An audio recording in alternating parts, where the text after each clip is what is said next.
Alright, so last week we talked about lights in cameras.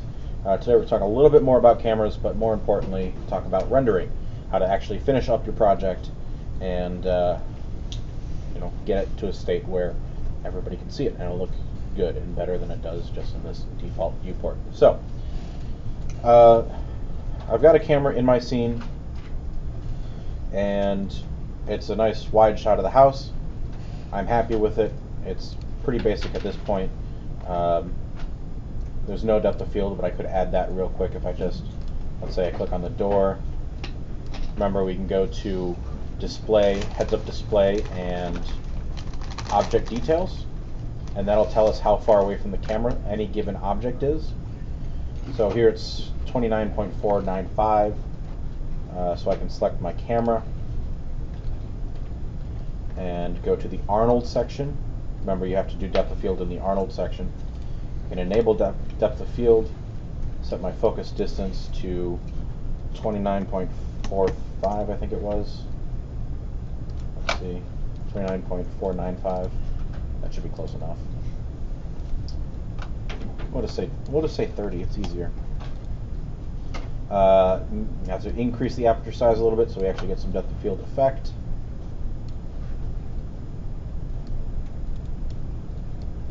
And we need to hit render so we can actually see what it's doing. So let that render come up. In the wrong view, so I'm going to change that to camera shape 1. And my aperture size is way too big. I'm going to bring that down. And I want the house to be in focus. I just want this the fence here to be slightly out of focus. So keep that nice and small. Let's say like 0.01. I think that'll work for now. Alright, so we got some depth of field. But now how do we actually render this with a little bit more detail than what we have here? And I know I don't have any materials here. That's fine. This process is the same if you have materials. Because right now there's a couple of issues with this render. Is that the render is just a little bit too small. I'm rendering at 960 by 540, and we're going to want to render at full 1080 HD, which is 1920 by 1080. The second problem is that it's a very noisy render. All right, we can see all these little dots. It kind of looks like film grain, but really it's just render noise. It's especially bad like here under the overhang of the roof. You got a lot of noise, and that is not a desirable thing to have. So let's fix those problems. To fix those, we need to go into the render settings. So here is the often promised deep dive into the render settings. So first thing we have here is file output. And this is just, well, I guess this is the second thing we have. Up here we have render layer, which we're just going to keep on the master layer, and render using. We should all be using the Arnold renderer. But so we've got a bunch of tabs across the top. We're really only concerned with these first two tabs, Common and Arnold renderer. So Common, we have file name prefix. So by default, it'll just use whatever your scene name is, which in my case is Cottage 06 cameras. But if you wanted it to be maybe close up or wide shot or window detail, you could add that there. Image format. Here's all of your image format options. EXR is probably one of the more robust, and it gives you some additional flexibility in post, but we can just worry about JPEG for this class. That'll be plenty. With JPEG, we've got a quality slider just like you would see in Photoshop. Keep that at 100 to get full quality. Color space, we're going to use the view transform. That's fine. Frame animation extension. This is an important one. If you're just rendering stills, we've got these two options, name and name.extension. So name.extension means it's going to be the name of the file, whatever you put up here, file name prefix, dot JPEG in this case. Okay. If you want to render an animation, which we will, then you need to choose one of the other options that includes a number. All right, and I like the last one, name underscore number. So that number is going to be the frame number, and then dot extension, so dot JPEG.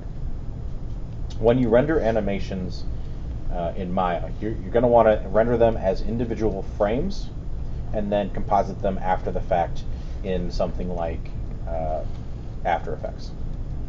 Okay, and that gives you don't want to just render out a one long movie file, because if you're rendering out a movie and the render crashes on frame 476, you just lost 475 frames that were perfectly fine.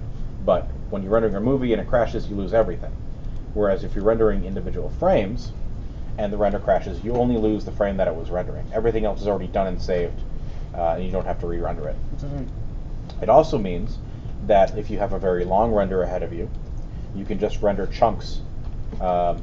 Maybe you need your computer during the day, but at night when you're sleeping, hopefully roughly 6 to 8 hours, you can just choose a batch of 50 or 100 frames, hit render them overnight, and then the next day render the next 50 or whatever. So it just gives you more flexibility and safety. So that's how you set it to render multiple frames. We'll keep it on single frame for now. And then we can scroll down frame range. Actually, let me jump back to multi-frame here for a second. When I enable an animation extension, so something with a number in it, then I can choose my frame range. So start frame, end frame, and if maybe you want to render every other frame, then you can adjust your by frame there. But I'm going to go back to just a single frame. Renderable camera, so this is where you can set your camera that you want to render with. And then if you want to render with an alpha channel, which I would encourage. And then Z depth if you're rendering and doing some post processing there. Next up we have image size. So presets. HD 540 is the default. We want to render in HD 1080, which is just 2 down from that. It's going to take a second for no reason whatsoever. There it goes. Okay, so now actually it had a reason to take a second. It's because the render view automatically and immediately updated. Now, I want your final renders to be in 1080. For the purposes of this recording, I'm just going to keep it in 720 because this monitor that I'm working on isn't actually 1080, and also it's a little resource heavy to go full 1080 right now. So already it looks better to have that larger in the screen. So that's the presets. You can type in your own manual ones if you need to for whatever reason. Keep the size unit pixels. Resolution is the default 72 dpi, or pixels per inch actually in this case, because it is on a screen and not printed.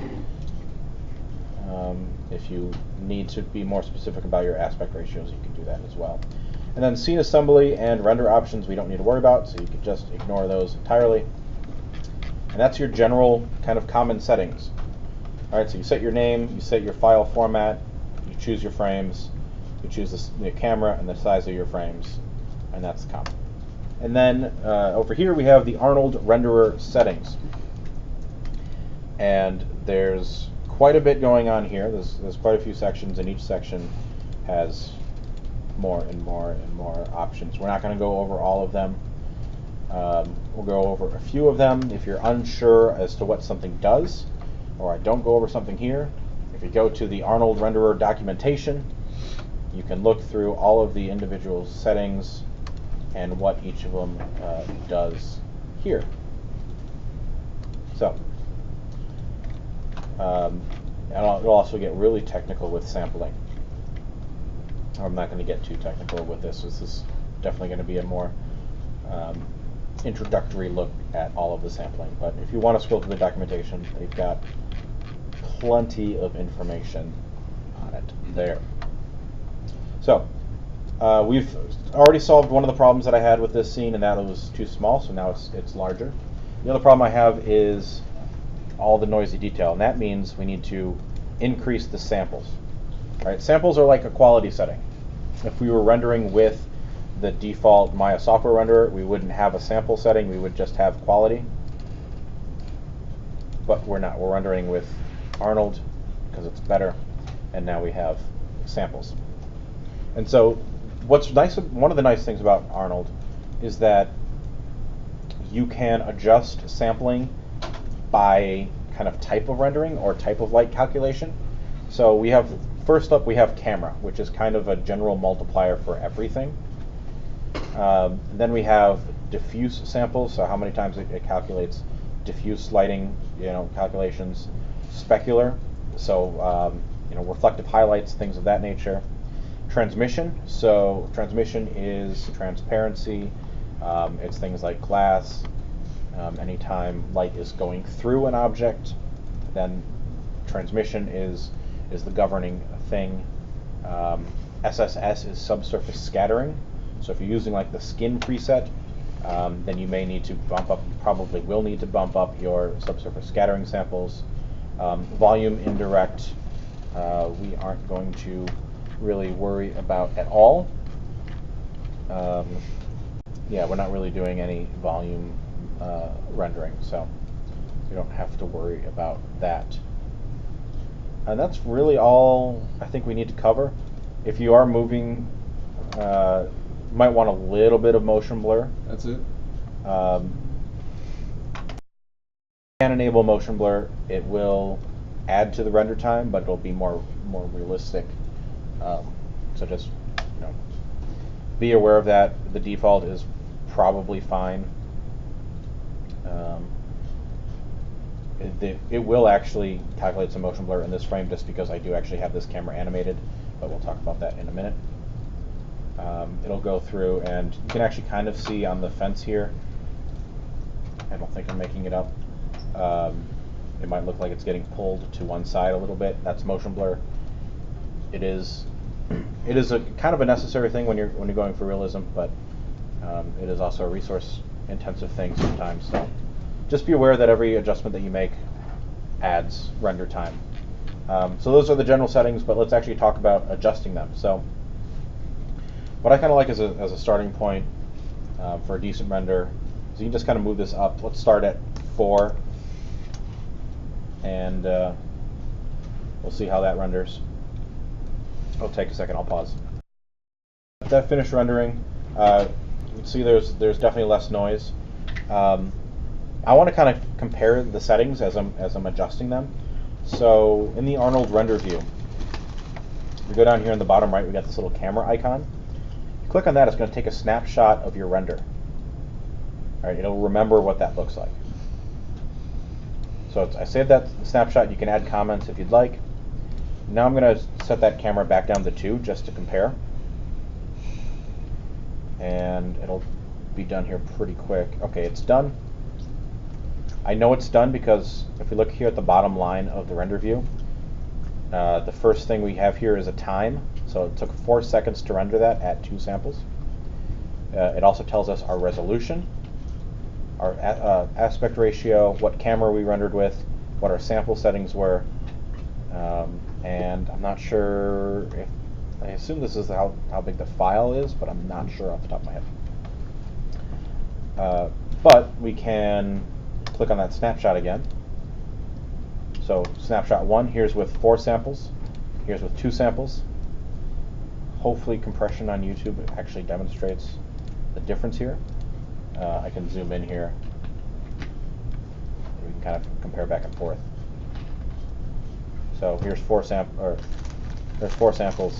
there's 2 samples. All right, so going up to 4 samples definitely helps. We could probably go a little bit further. But that's the difference. You can also see the 4 samples took 16 seconds, whereas 2 samples took 4. Okay, so it took 4 times longer to get 2 more samples. In the render view, I can hit this 1:1 to go back to normal size, which is nice. I'm trying to see if there's any other main settings here I want to call out. Not really. Well, okay. When you are ready to save a final still render, just a single frame render, you just go to File and Save Image, and then you can choose where you want to save it, and that'll save. But I want to bump up the samples a little bit more, so I might jump diffuse and specular to 5 and 5, and that camera, also put that at 5. I'm going to deselect the snapshot, and then it'll go back to my live render view. We'll let that go for a minute and see how long that takes. I'll mention, as this is rendering, that each scene and each camera angle will vary as far as what the right setting is for the number of samples. If you have a lot of glass, a lot of transparency, you'll need to increase the samples. If you're using mesh lights or emissive shaders, you'll need to increase the samples. Whereas if you have a simpler scene like this, then you probably don't have to have the samples quite as high.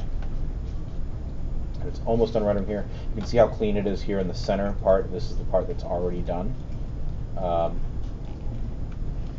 You can kind of tell here, and probably not on YouTube, but it's rendering in smaller sections. And the more processing cores your computer has, the more sections it'll render at a time, but it breaks it down into smaller squares, and it'll kind of progressively render through them and increase the detail as it goes.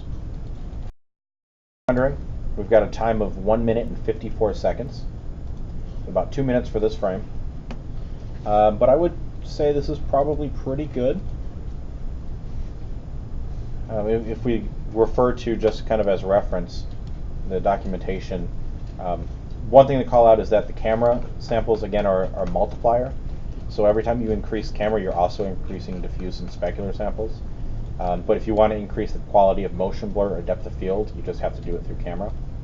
Also, Arnold calls out that in practice, you may consider using a value of 4 for medium quality, 8 for high quality, and rarely 16 for super high quality.